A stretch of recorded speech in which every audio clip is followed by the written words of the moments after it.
करते हैं एक important question that is 10,000 shares आपने इशू किए, 25 का शेयर था 5 रुपए के प्रीमियम पर और वो 25 रुपए आप ऐसे ऐसे मांग रहे हो इंक्लूडिंग प्रीमियम।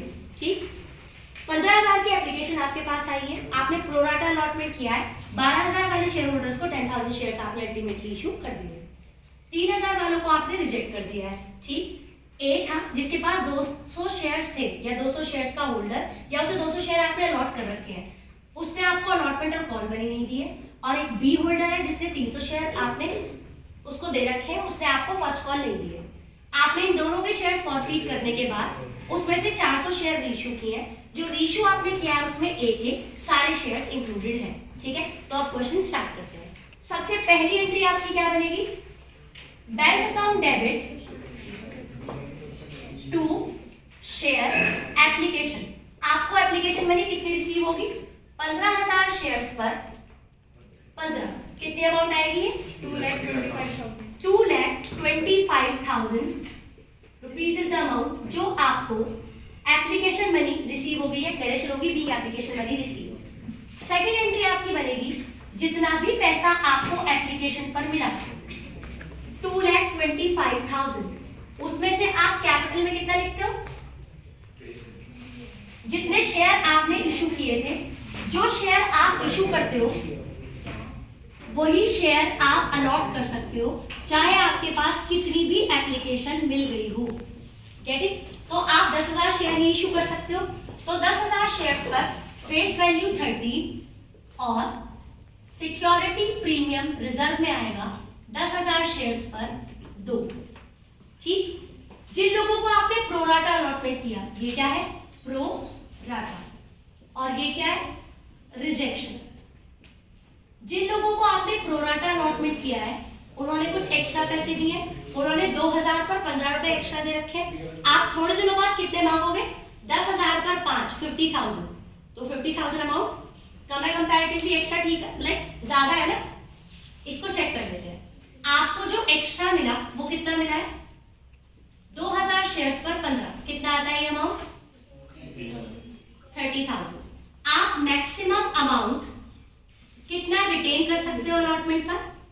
थोड़े दिनों बाद आप इस ग्रुप से 10,000 पर 5 रुपए मांगने वाले हो, 50, तो कमी एक्स्ट्रा है, तो ये एक्स्ट्रा होगा एडजस्ट हो जाएगी टू शेयर अलॉटमेंट। कितनी अमाउंट?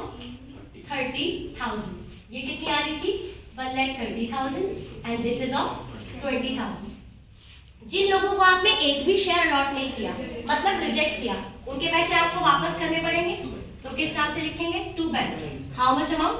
3,000 इंटू 15, तो ये कितना आएगा? 45,000। Very good.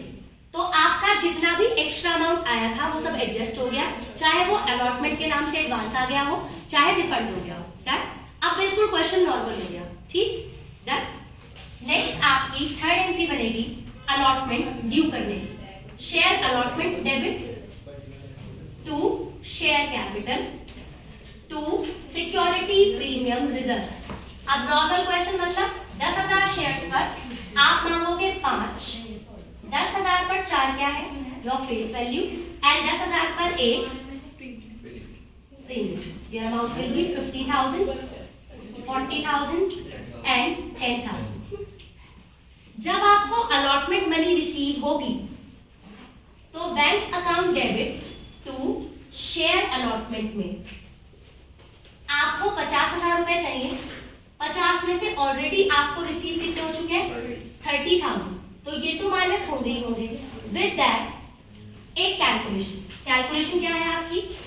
एक ए था जिसको आपने 200 शेयर अलॉट कर रखे हैं, ठीक है, उसने आपको अलॉटमेंट नहीं दिए, बट अलॉटमेंट में कुछ एक्स्ट्रा पैसे तो आया है और ये उसी प्रोराटा वाले ग्रुप से बिलोंग करता है। मतलब आपने 10,000 उनको अलॉट किया जिन्होंने इनिशियली या originally you can say apply किया था कितने शेयर्स के लिए? 12। तो अगर आपने 200 शेयर अलॉट किया तो उसने अप्लाई कितने के लिए किया होगा? Unitary method 200 upon 10,000 into 12,000 base और बराबर में मल्टीप्लाई, तो ये कितना आएगा आपका? 240। इसका मतलब इसने एक्स्ट्रा कितने दे रखे थे? 40 शेयर पर 15 मतलब 600। ठीक, तो ये अमाउंट कितनी आएगी 600 रुपए। अगर आज आप इसकी अलॉटमेंट ड्यू करते हैं तो कितने से ड्यू होगी 200 पर 5, राइट, 200 पर 5, तो ये कितनी आएगी 1000। वो 600 ऑलरेडी दे चुका है, तो जो अलॉटमेंट रिसीव नहीं हुई वो कितनी है 400 होगी, तो आपको यहाँ से माइनस करना है 400। होपफुली आपको समझ में आया। अगर प्रोराटा वाले ग्रुप से बिलोंग करता है तो आप चेक करोगे कि कितनी अमाउंट उसने ऑलरेडी एक्स्ट्रा दे रखी है। एक्स्ट्रा जो दे रखी है, अलॉटमेंट की ओरिजिनल अमाउंट थी 1000, 600 वो ऑलरेडी पे कर चुका है, तो that difference is the allotment जो उसने एक्चुअली में नहीं दी है। क्लियर है? 400 माइनस करने के बाद कितनी अमाउंट आ गई है 19,600। 19,600। तो होपफुली आपको समझ में आ रहा है। नेक्स्ट अब क्या करेंगे, अब हम ड्यू करेंगे first call, share first and final call, debit to share capital, और इसमें भी एसपीआर है, S security premium reserve 10,000 shares पर 10, यहां कितना आएगा 10,000 पर 8 और 10,000 पर 2, तो कितनी कितनी अमाउंट हो गई है 1 लाख, 1 लाख की 10 लाख ना, 10 लाख 80,000 एंड 20,000। अच्छा 10,000 into 10 1 लाख ही हो, करेक्ट है, 1,80,000 और 20,000। अब जब आप फर्स्ट कॉल रिसीव करेंगे तो इसमें तो कोई ट्विस्ट नहीं है ना, कोई एक्स्ट्रा पैसा नहीं था जो फर्स्ट कॉल पर एडजस्ट हुआ था, तो अगर किसी ने पैसे नहीं दिए तो सबने नहीं दिए और कोई एक्स्ट्रा की कैलकुलेशन आपको नहीं करनी। कौन सा अकाउंट ओपन करेंगे आप यहाँ पर, calls in arrears account, bank debit calls in arrears debit to share first and final call. आपको चाहिए थे 1 लाख, अगर किसी पर्सन ने आपको अलॉटमेंट नहीं दी है तो बाय डिफॉल्ट फर्स्ट कॉल भी नहीं दी, ऐसा नहीं हो सकता कि वो फर्स्ट कॉल दे दे अलॉटमेंट अगर नहीं दी है तो, ठीक है, और उसने क्लियरली स्पेसिफाई भी कर रखा है कि फर्स्ट कॉल नहीं दी, तो 200 पर भी कॉल नहीं मिली आपको और 300 पर भी कॉल नहीं मिली, तो इन शॉर्ट आपको पूरे 500 शेयर्स पर कितना नहीं मिला 10, 500 पर 10 कितना आएगा ये 5,000, तो कितना रिसीव हो गया आपको 95,000। अब आपको इन दोनों के शेयर फॉरफीट करने हैं, कंबाइन करके इनके शेयर फॉरफीट करते हैं। फॉरफीचर की एंट्री क्या बनेगी, share capital debit security premium reserve, क्योंकि कुछ नहीं मिला होगा, अगर प्रीमियम नहीं मिला तो शो करना है और अगर मिल जाता तो आप करते हाइट, ठीक है। जो पैसे मिल गए वो होंगे जब्त, शेयर फॉरफीटेड अकाउंट, जो आपको नहीं मिला अलॉटमेंट और शेयर फर्स्ट कॉल। ये तो बहुत इजी है, अलॉटमेंट हमने अभी कैलकुलेट किया था, कितना नहीं मिला हमें 400, और फर्स्ट कॉल कितने से नहीं मिली 200 पर भी कितना 10 और 300 पर भी 10, तो यू कैन से 5,000। और ये जो अलॉटमेंट नहीं मिली थी ये सिर्फ मिस्टर ए वाली थी, तो ये भी आपको पता है कि ये 400 कहां से आए, ठीक। कैपिटल में आप कितना लिखोगे, आज तक आपने कितने पैसे मांग लिए, called up capital till now कितनी है आपकी पूरी की पूरी 25, ठीक, तो 200 पर 25 और 300 पर 25, कलेक्टिवली यू कैन से 500 पर 25। हम इंडिविजुअल कैलकुलेशन चेक कर रहे हैं, ऐसे ही हम फॉरफीचर भी इंडिविजुअल ही करेंगे, ठीक। तो कितना हो गया ये 500 पर 25, हाँ जी 12500। अब बात करें एसपीआर की, तो आपको यहां पर चेक कर लेते हैं हम अपना एसपीआर की कैलकुलेशन। इस 200 वाले शेयर होल्डर की अगर बात करें तो अगर इसका 200 पर ओरिजिनल अमाउंट थी 4 और 1 था प्रीमियम, तो मतलब 800 और 200, तो इसके एक्स्ट्रा कितने आए हुए थे सिर्फ 600, इसका मतलब प्रीमियम नहीं आया हुआ, तो एक तो प्रीमियम हो गया 200, ये अलॉटमेंट का प्रीमियम हो गया ए का, और एक ए ने 200 पर 2, 200 पर 2 कितने आते हैं 400, ठीक। तो कलेक्टिवली ए का कितना प्रीमियम रिसीव नहीं हुआ 600, और अगर बी की बात करें तो बी ने तो सिर्फ एक ही कॉल नहीं दी ना, और बी कितने शेयर होल्ड करता 300, 300 पर 2 कितना आता है तो 600 ये और 600 ये, तो एसपीआर कितना नहीं मिला आपको? ठीक। अब बात करते हैं फॉरफिटेड की।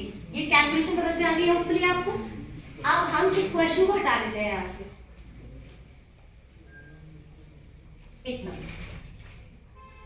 ठीक। शेयर फॉरफिटेड का मतलब क्या होता है? जो पैसे आपको मिल चुके। इस 200 वाले शेयर होल्डर ने आपको एप्लीकेशन दी थी 13 की, तो कितनी आ गई अमाउंट? 2600। फिर उसने आपको एक्स्ट्रा कितना दे रखा था? एक्स्ट्रा कितना अमाउंट था उसका? तो ये कितना हो गया? 3200। तो ए करेक्ट, ए के अमाउंट ऐसी है जो आ गई, जिसको आप करेंगे फॉरफिट। और अब बात करें बी की, तो बी के कितने शेयर्स थे? 300। उसने 300 पर क्या दे रखा था आपको? 13 और 4। क्या आपको ये बात समझ में आती है?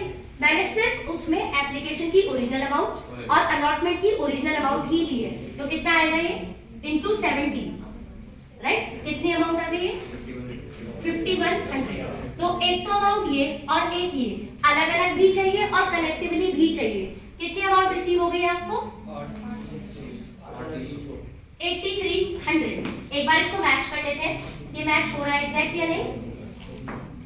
4 5 6 7 और 5 7, ठीक है। तो कलेक्टिवली लास्ट के अमाउंट मैच करनी है, मतलब फॉरफिचर हो गया हमारा डन। अब बात करते हैं रीइश्यू की, ठीक। तो हम ये स्टार्टिंग वाली 3 एंट्रीज अब हटा देते हैं।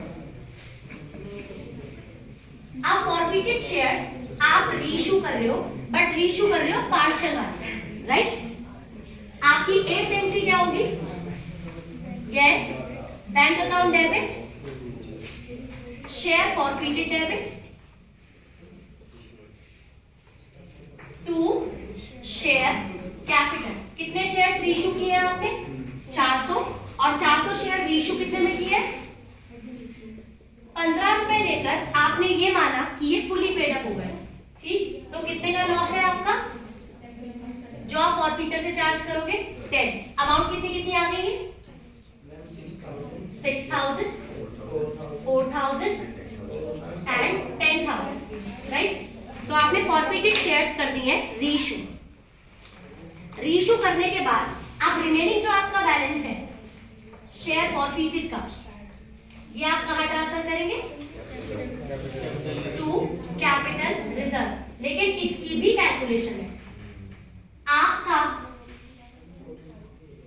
3200, ठीक। ये पूरे 200 शेयर्स आपके रीइश्यू हो गए हैं, लेकिन ये जो अमाउंट है आपका 5100, ये है 300 शेयर्स का, और इन 300 में से कितने शेयर्स रीइश्यू हो रहे हैं? 200।